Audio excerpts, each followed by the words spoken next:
How did your work nickname follow you home? For 11 years on commercial fishing boats, everyone called me Radar. Not because I was good with electronics, because I could sense the captain coming from 3 decks away and look busy before he rounded the corner. It started my first season out of high school, deckhand on a crab boat. The skipper had a sixth sense for catching guys resting, and I developed a countersense for him. Boots on a metal ladder, a change in the engine pitch when he left the wheelhouse, even the way gulls scattered off the rail. I registered all of it without thinking. By the time he appeared, I'd be coiling line like the most dedicated man alive. The old-timers noticed within a month. Kids got Radar, the engineer said, and that was that. 11 years, 4 boats, 2 oceans. The name traveled faster than I did. New crews knew me as Radar before they knew my real name. My success rate at never being caught idle was honestly legendary. Maybe 90%. The 10% I got caught, I took my lumps, scrubbed the fish hold, greased the winches, no complaints. That's the code. You dodge with honor or you pay with dignity. Then in 2019, I came ashore for good. Bad knees, a girlfriend named Dana who wanted me home more than 4 months a year, and a job at a marine supply warehouse. I figured Radar retired at the dock. He did not. At our wedding reception, 3 of my old crewmates showed up straight from the harbor, one of them still smelling faintly of diesel.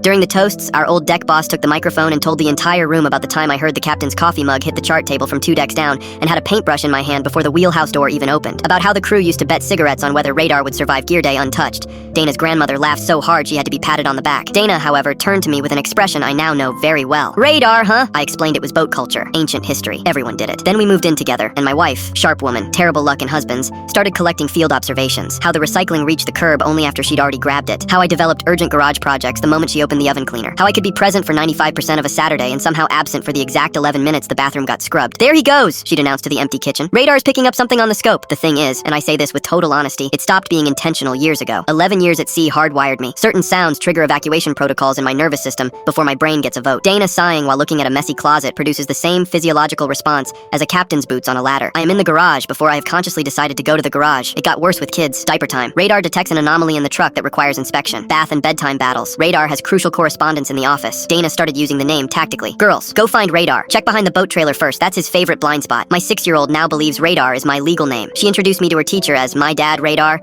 and the poor woman spent a whole conference calling me Mr. Radar while I just allowed it. It was easier than the truth. Here's the twist though. Dana out-captained every captain I ever served under. She stopped announcing chores entirely. Now she just quietly starts doing them alone, in my line of sight, and the guilt does what no direct order in 11 years ever could. I materialized beside her with a sponge inside of 90 seconds. She reverse engineered me. When her friends complain their husbands never help, she says, mine helps constantly. You just can't hail him directly. You have to lure him in like a harbor seal. And the kids have inherited the gene. Announce homework time in our house and watch 2 children develop simultaneous bathroom emergencies and a dying houseplant that needs immediate watering. I watched my daughter drift silently toward the hallway last Tuesday at the words, clean your room, and I felt the strangest cocktail of parental disapproval and professional respect. I've tried to decommission Radar, lists, reminders, volunteering preemptively, but 11 years of saltwater conditioning doesn't rinse out, so I've made peace with it. Radar came home from the sea with me, and he's family now. Besides, Dana always finds me. Best tracking system I ever met. I married her on purpose.